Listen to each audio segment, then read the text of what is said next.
এখন ডেকে দিচ্ছি আরও একজন মেধাবী প্রতিযোগীকে, তার নাম তৌফিক আহমদ। ব্রাহ্মণবাড়িয়ার প্রতিযোগী হাফেজ তৌফিক আহমদ এবারে আসছে। পিএইচপি কোরআনের আলো, পিএইচপি কোরআনের আলো। আসসালামু আলাইকুম ওয়া রাহমাতুল্লাহি ওয়া বারাকাতুহু। وعليكم السلام ورحمة الله وبركاته.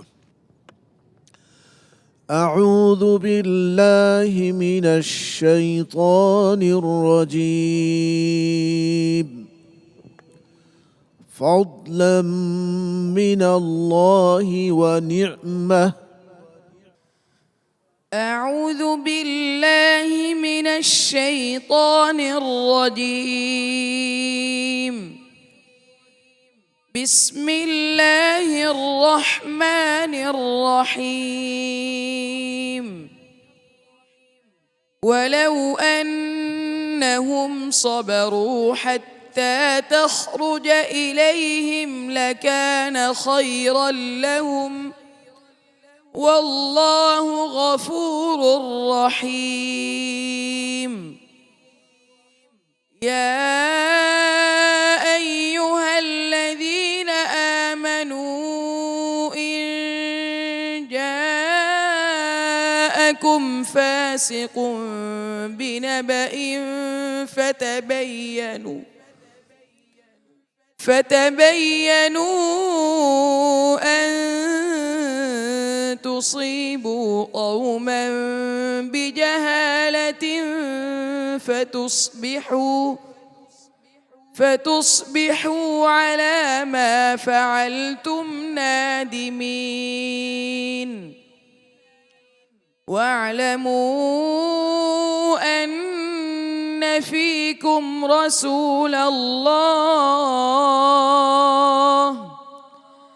لو يطيعكم في كثير من الأمر لعنتم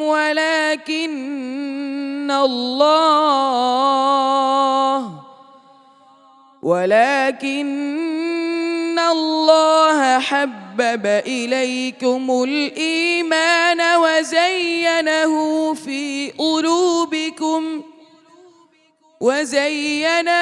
في قلوبكم وكره إليكم الكفر والفسوق والعصيان أولئك هم الراشدون. فضلا من الله ونعمة والله عليم حكيم. وإن طائفتان من المؤمنين اقتتلوا فأصلحوا بينهما فإن بغت إحداهما على الأخرى فقاتلوا التي تبغي حتى تفيء إلى أمر الله فإن فاءت فأصلحوا بينهما بالعدل وأقسطوا إن الله يحب المقسطين.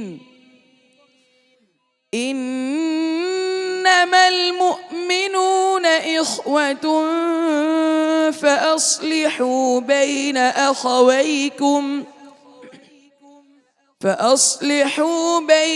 أخويكم واتقوا الله لعلكم ترحمون.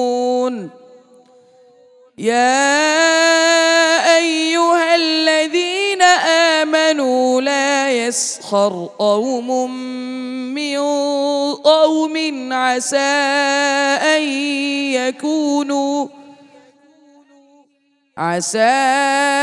أن يكونوا خيرا منهم ولا نساء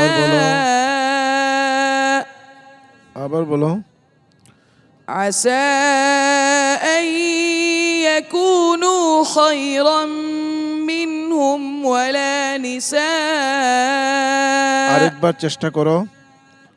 يا أيها الذين آمنوا لا يسخر قوم من قوم عسى أن يكونوا خيرا منهم ولا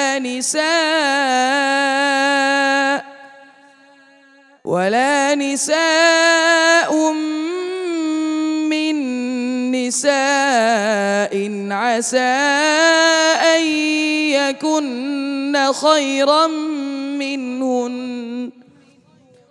ولا تلمزوا أنفسكم ولا تنابزوا بالألقاب بئس الاسم الفسوق بعد الإيمان ومن لم يتب فأولئك هم الظالمون হাসবুক, সাদাকাল্লাহুল আযীম। صدق الله العظيم পিএইচপি কোরআনের আলো পিএইচপি মাশাআল্লাহ। তৌফিক আহমদের তিলাওয়াত আমরা শুনছিলাম প্রিয় দর্শক। তার আজকের পারফরমেন্স কেমন হলো জেনে আসি সম্মানিত বিচারক কারি জহিরুল ইসলাম সাহেবের কাছ থেকে। আলহামদুলিল্লাহ, মাশাআল্লাহ। তৌফিক আহমদ আজকে বিগত সময়ের চেয়ে কিছুটা ডাউন ছিল, তো তেলাওয়াত কিন্তু যত সামনে যাবে ততই তোমার তেলাওয়াতের মান বৃদ্ধি পেতে হবে। তোমার জন্য দোয়া করছি, জাযাকাল্লাহ খাইর। হাফেজ মৌলানা আবু ইউসুফ। মাশাআল্লাহ। তৌফিক,